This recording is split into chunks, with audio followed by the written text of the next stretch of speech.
Assalamualaikum warahmatullahi wabarakatuh. Salam sejahtera buat kita semua. Selamat pagi anak-anak kelas 3D SDN Jatimamur 5. Ya, mudah-mudahan di pagi hari yang sangat indah ini kita dalam keadaan sehat walafiat. Sebelum kita belajar, marilah kita berdoa menurut agama dan kepercayaannya masing-masing. Berdoa mulai. Berdoa selesai. Nah, Bapak mengingatkan perhatikan kebersihan diri sendiri dan lingkungan di sekitar kita. Untuk menggunakan buku, pertama harus mandi dulu, memakai pakaian yang rapi, sarapan, dan berdoa sebelum belajar. Minta bantuan anggota keluarga untuk mendampingi kamu belajar, ya, meminta tolong dengan bahasa yang baik dan sopan dan berani bertanya, ya. Pelajari materi dan kerjakanlah latihannya dengan benar. Mengerjakan tugas dengan tertib, membereskan buku, mengucapkan terima kasih kepada orang yang mendampingi belajar. Berdoa setelah belajar. Hari ini Bapak kembali akan meneruskan dongeng yang kemarin tentang taman bunga, ya. Di taman bunga kerajaan tumbuh berbagai macam tanaman, yaitu tanaman bunga yang bunganya sangat indah. Para putri Para putri senang sekali memandang dan menciumi bunga melati. Hal ini menimbulkan kecemburuan bagi bunga-bunga yang lain. Putri satu bicara nih, mulai bicara. Wah, indah sekali bunga-bunga di taman istana ini. Putri dua, hei, lihat, bunga melati itu warnanya putih bersih dan harumnya semerbak memenuhi taman ini. Putri satu menjawab kembali, aroma melati memang harum. Aku sangat menyukainya. Ternyata diam-diam bunga sedap malam bergerutu. Aku tak habis pikir, mengapa para putri suka sekali dengan dirimu, bunga melati? Anggrek juga gak mau kalah ikut bicara. Iya, padahal dirimu berbunga kecil, berdaun besar, dan berbatang keras. Bunga mawar biru tidak mau kalah juga. Walaupun engkau harum, namun bunga mudah layu jika dijadikan pajangan di pas bunga, karena pasti akan terlihat jelek sekali jika sudah layu dipajang di sana. Bunga melati hanya diam dan tetap tersenyum. Udara di taman bunga kerajaan bertambah wangi dan bertambah banyak kumbang yang datang. Kedatangan para kumbang yang bertambah banyak membuat semua bunga di taman bunga kerajaan menjadi senang. Mereka pun sibuk menyapa para kumbang dan mempersilahkan mengisap sari madu yang ada pada setiap bunganya. Para bunga tentu tidak akan bisa berbunga lagi jika tidak ada kumbang yang datang dan mengisap sari madu mereka. Bunga sedap malam dan bunga yang lainnya kini telah mengerti kenapa bunga melati sangat wangi sekali. Bunga-bunga yang lain meminta maaf kepada bunga melati atas perasaan cemburu mereka. Kini mengakui bahwa keberadaan bunga melati itu justru harus disyukuri. Nah, bunga sedap malam, dia minta maaf. Ternyata aroma harumu para kumbang datang. Tanpa dirimu, taman ini akan sepi dan dari kumbang-kumbang. Maafkan aku ya Melati. Bunga anggrek juga meminta maaf. Aku juga minta maaf Melati ya.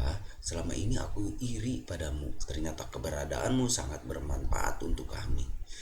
Bunga mawar biru juga minta maaf loh. Selama ini aku juga berburuk sangka padamu, Melati. Aku minta maaf ya. Melati menjawabnya, aku sudah memaafkan kalian loh teman-teman. Sekarang kita bisa berteman tanpa ada prasangka buruk. Nah, tuliskan 4 tokoh yang ada pada dongeng beserta dengan karakternya ya di sini. Silahkan. Dari dongeng di atas, Ayah Bunda memberikan penguatan kepada Ananda bahwa kalau kita mengutamakan rasa syukur atas apa yang kita miliki, maka rasa iri dan dengki itu pasti tidak ada. Sikap bersyukur dapat ditunjukkan dengan menyayangi makhluk hidup. Nah, di bawah ini Ayah Bunda bisa bermain peran dengan Ananda atau Ananda untuk memerankan sendiri semua tokoh dalam dialog tersebut yang berbeda karakter. Nah, di sini ada Benny bertanya kepada ayahnya, kenapa ayah sering mengucapkan terima kasih? Ayahnya menjawab, berterima kasih itu termasuk orang yang selalu bersyukur. Nah, Beni kembali bertanya, apa hubungannya berterima kasih dengan bersyukur ya? Ayahnya menjawab, ada dong. Berterima kasih itu salah satu cara kita bersyukur. Orang yang selalu bersyukur adalah orang yang merendah hati. Kebalikannya, orang yang tidak bersyukur adalah orang yang sombong. Beni kembali bertanya, apa kita sudah berterima kasih kepada tumbuhan dan hewan? Dan bagaimana caranya? Ayahnya kembali menjawab, iya, kita juga perlu berterima kasih kepada tumbuhan dan hewan. Caranya berbeda dengan cara kita berterima kasih kepada manusia. Ibunya ikut menjawab, jika kita berterima kasih kepada tumbuhan, maka kita merawat tumbuhan dengan baik. Tumbuhan diberi air, pupuk, dan sinar matahari yang cukup. Kita juga tidak memetik bunga dan daun-daun sembarangan. Benny semakin penasaran untuk bertanya, bagaimana cara berterima kasih kepada hewan ya? Ayahnya menjawab, cara berterima kasih kepada hewan yaitu dengan menyayangi hewan. Kita memberi makan dan minum hewan-hewan, kita tidak menyiksa hewan. Orang yang pandai bersyukur akan disukai teman-temannya. Tuhan juga mencintai orang yang pandai bersyukur. Nah, kalian di sini ada tugas satu. Untuk apa kata terima kasih diucapkan? Di sini ya tulisnya. Terus nomor 2, apa yang dirasakan saat kita mengucapkan terima kasih? Nomor 3, tulis 2 pengalamanmu terima kasih kepada sesama manusia yang telah kamu lakukan di sini ya. 2 pengalaman kalian berterima kasih kepada sesama. Baik, kita kembali ke matematika, lanjutan pelajaran yang kemarin kita pelajari. Di rumah Lani sedang panen rambutan. Ayah memetik rambutan, Lani dan adiknya mengumpulkannya. Rambutan yang dipetik ayah, Lani berhasil mengumpulkan 840 rambutan. Ia meletakkan rambutan pada bakul bambu. Adik Lani mengumpulkan 420 buah rambutan. Ia meletakkannya pada bakul plastik. Nah, berapakah jumlah rambutan yang dikumpulkan Lani dan adiknya? Tulis di sini karena kalian sudah belajar di minggu yang kemarin ya. Di hari yang kemarin. Jika tempat yang menyimpan rambutan ditukar, Lani meletakkan rambutan dalam bakul plastik, sedangkan rambutan adiknya disimpan di bakul bambu. Ya, dibalik ya. Ya, posisinya akan menghasilkan jumlah yang sama. Dan tulis kalian di sini ya bolak-baliknya penjumlahan secara bertukar posisi. Silakan kalian kerjakan. Setelah selesai belajar matematika, ajaklah Ananda untuk beristirahat sejenak sambil mendengarkan lagu yang berjudul Cemara ciptaan Atta Muhammad.